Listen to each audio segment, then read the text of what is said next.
Hey, art teachers, here's Mr. Vargas. Just want to go over this ArtClass log just to show you how I'm using it. I did update it based on a few comments that were made. Some of the comments were because my original design was for art classes that were only meeting once a week.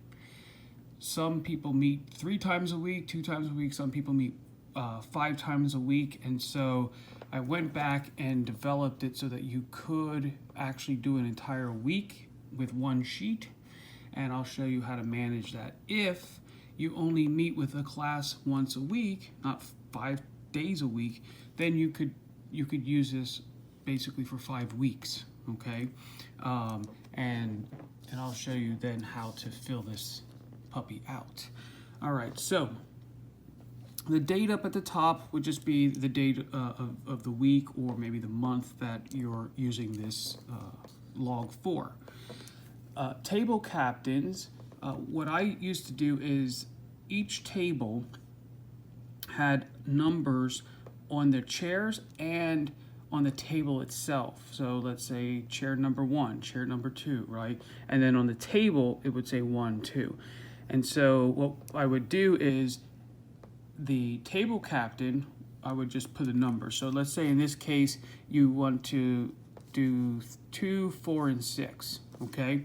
So maybe for this class, this first class, anyone who's sitting at the number 2 is now a table captain, okay? And I would do that both in the elementary school as well as the middle school, and it would also work in high school.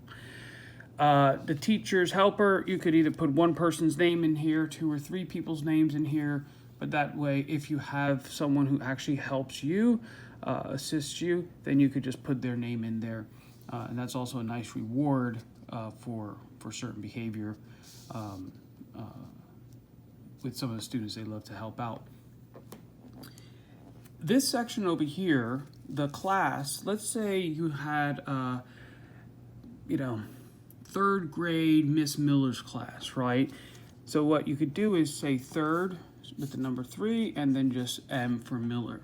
And that's how I categorized all of the classes that I had. And luckily there was no, there weren't 2 3Ms, right? So you'll figure something out if that's the case. If it's kindergarten, use a K, the last name of the teacher is Reinhold, it'd be KR, and so on. Or you can develop any system that works for you.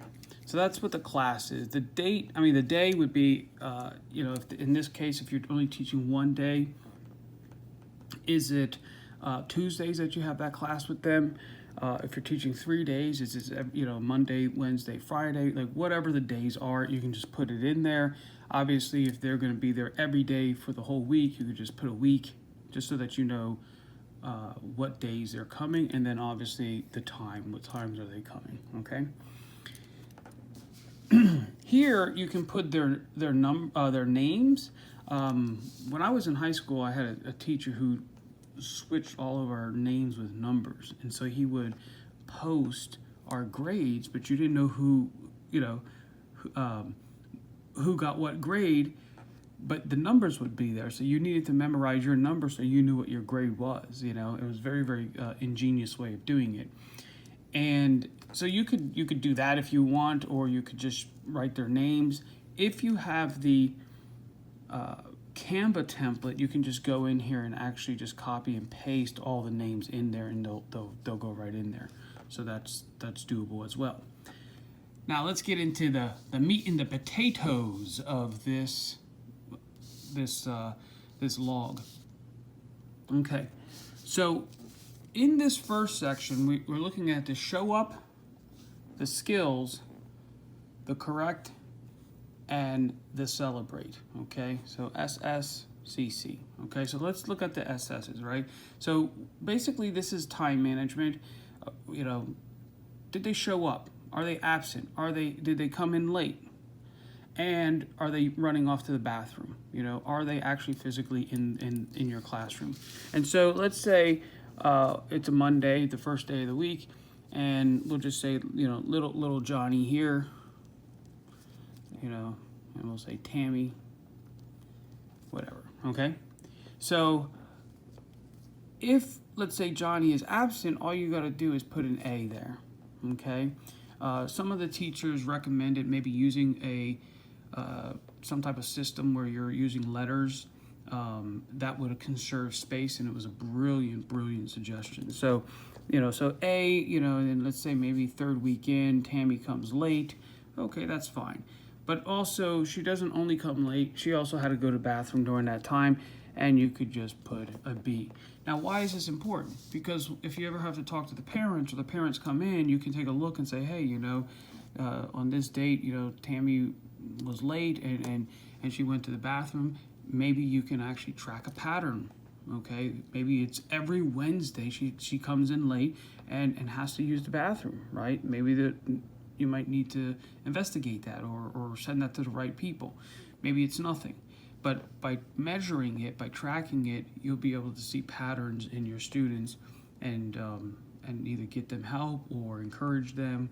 It might be patterns of good things, things to celebrate. So this is the show up part, okay? And again, this whole form you can use as much as you want. Some people are going to fall in love with the tracking aspect of it. Some, excuse me, other people are going to be like, this really kind of isn't my thing. And they might just use it for one aspect versus all of it, okay? So you have that freedom. Under the skills section, I say drills, procedures, and artwork. So for me, even though we're artists and we're creating these artworks and these projects, some students are going to be they're going to have a higher aptitude for the arts. And so I personally didn't put a lot of weight on the projects. It also kind of took a little pressure off of them so they could just enjoy the project without having like, oh my gosh, if I mess up, I'm going to fail. But where I did put a lot of pressure on was in the drills and in the procedures, okay? And so I would grade this basically where artwork would only be 15% of the grade. The drills, the daily drills would be 60% of the grade, and then the procedures would be 25% of the grade, okay? And so procedures would be like, we had a procedure called turtle time or rabbit time, stand up, these types of things, clean up. And so these were the procedures I trained the students in. And so with just saying a couple words, boom, we had order and we knew what to do. And so the way I would use this is you don't use it. If it's blank, they're at 100%. Like let them all start at 100%, and then if they kind of get out of bounds, then you would lower their grade. Okay, so let's say you have drills. So what I would do is the first 5 to 15 minutes, depending on how long the class was, the students would come in. They would go through design drills, right? Just to be able to develop those skills and give them that repetitious practice. And then we would go into the projects, and their projects did so much better because they were having that pre-exercise, if you will. Plus, it allowed me to manage the students because they knew what that expectation was and the procedure was, which was to come into the class and get started on their drills, okay? Now, if they're not doing the drills, let's say they're doing the drills very poorly, or they're not doing it or whatever, then let's say Tammy is not feeling it, and so you can just put a D there, okay? That tells you now that on that day she wasn't congruent with what the class's expectations were. And so now you can choose to do something about it. For me, what I would do is I would minus a certain point, okay? So whatever the grade was, if she had 1D, it might come down 1 point. The procedures, is it 1 point off? Is it 2 points? You figure that out. But if you create a grading system like this, it becomes a lot easier to grade their stuff because all the kids have 100, and then you're just minusing it from that point, okay? So Here's another one. And the third column is the correct. Now this is the one that I would primarily use. I worked in an inner city school, and so it was very challenging a lot of times to manage these large classes of kids where, you know, I have a lazy eye, and I had a third grader once tell me, "Mr. Vargas, I'm gonna punch you in the face and make your other eye go crooked," right?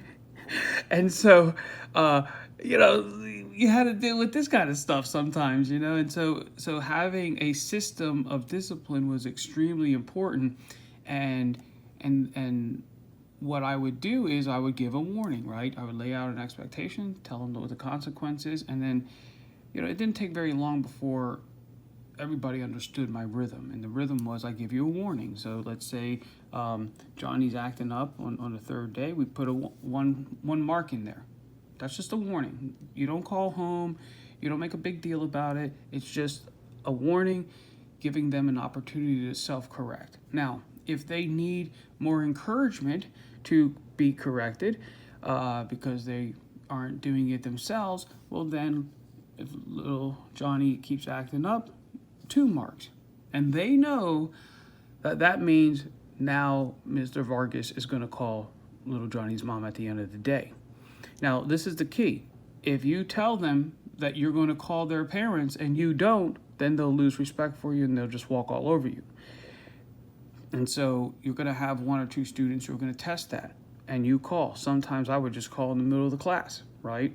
And it was amazing how fast the students would realign themselves, readjust themselves, and get and come into order. But let's say they're having a really bad day, and you know, you're not the psychologist, so that's not your role. You're there to teach the art class, and they're becoming very, very disruptive to the class. Well, then that's 3. At that point, that's when you make a phone call down to the office, or if you have like some type of student, you know, correction team or disciplinary team or whatever system you guys have at your school, you call them, and they come down and remove the student from the room, and that's it. And so this is a very, very important part of the artist log. Now, with that said, we also then need to take a moment for those students who really shine and go up and beyond, to celebrate them. So with the shine, you know, that's just someone, you know, maybe there's that one student, they're folding their hands right, and they're being very quiet, and they're on top of their game, right?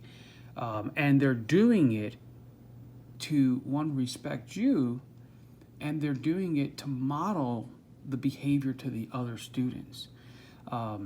And so when you see people going up and beyond in their behavior, you want to, you know, like Tammy here, you can just put a little mark, or not a little mark, my bad, a little S, so that you know on that day she was shining, right? And if you need to write a little note, write a note.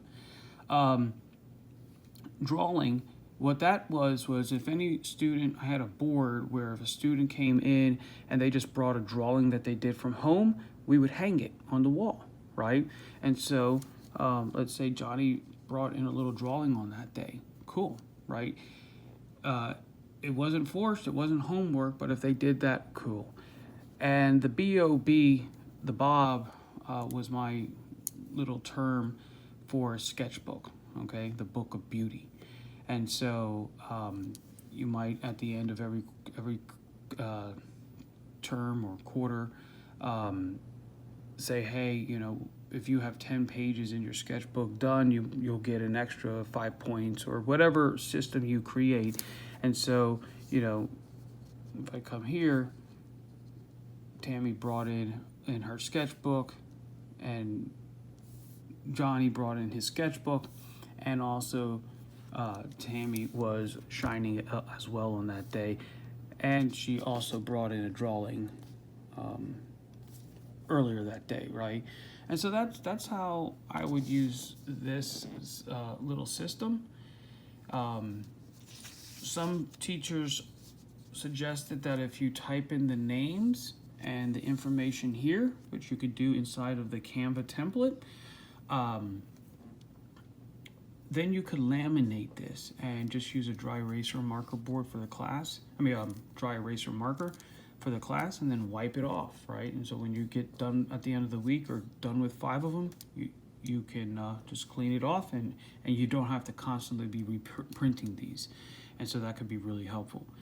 And so, yeah, all right. You could actually even, if they have numbered chairs or numbered tables, you could just say table, let's say you have, like I used to have 6 tables, and each table had a color. So the red table, the blue table, so you could just say like red 1, 2, 3, 4, 5, 6, blue 1, 2, 3, 4, 5, 6, and so on. And that way you don't need to put the students' names here. You know who they are because where they're sitting and what their class is. But if you did something like this, then you could just laminate this and just use one sheet to do everything. And at the end of the class, if you wanted to document it, you could just use your iPad, take a snapshot of it, and boom, now you have a record of it, okay? So hopefully this gives a little clarification on how you can use it. Take a look at it. If you get the Canva template, you can go in there and modify things. The basic design is locked, so all you have to do is unlock it. And then in that file, I show you where to actually change the information, what you can change and what you can't. And also there are numbers in this area here that you could modify or delete, and what this would be a code for grading. So for example, if they're absent, maybe if they're absent, they lose a point on their final grade. If they're tardy, then maybe they lose 2 points on their final grade. So if they did very, very well the whole entire, up into the report card, and let's say they got a 92, but they were tardy, well, now it's a 90, okay? And so by using this, we're actually able to track and monitor, encourage certain behaviors, help them disencourage certain behaviors, reward them for certain behaviors, and while doing all that, they're getting to work on a piece of artwork. And if you pull the grading off of the artwork, so it's not, the artwork isn't the thing that carries the greatest amount for the grade, it gives the kids a little bit of breathing room because they don't have this weird pressure to perform on them, but you put it on their behavior. So when they come into that room, they're managing themselves, they understand there's consequences to their actions, and they also understand the consequences could be a negative or a positive. And so they could come in, there's a consequence if they're quiet and they're using the materials properly and they're serving each other. The consequences that they end up in the shine section, right, and celebrated. Now what I would do is I used to give them, before I called home, that used to be a lunch detention, and then I realized, wait a second, why am I giving up my precious lunchtime to hang out with a bunch of kids who were being disrespectful in my art class? and they were enjoying the time, one, because I'm cool, they like hanging out with me, but 2, because they weren't put in the, in the cafeteria. And so they had this nice little quiet, cozy kind of place in the art room. And then it dawned on me, why am I doing that? That should really be for the students who are going up and beyond. And so that's how I would reward them in the shine section, and so I would always have 2 to 4, maybe sometimes up to 6 kids come at lunchtime and have lunch in the art room, and they loved it. We had good music going. It was just a nice, safe, peaceful place for them. And especially in that school, it was the kids who shined a lot of times were dimmed by all of the chaos that was going on. And so they really, really deeply appreciated that ability to kind of get away for a moment and just breathe and be around a small group of other students who were shining like they were. And so, so that's something to consider as well. All right, I hope this little video is helpful. Ciao.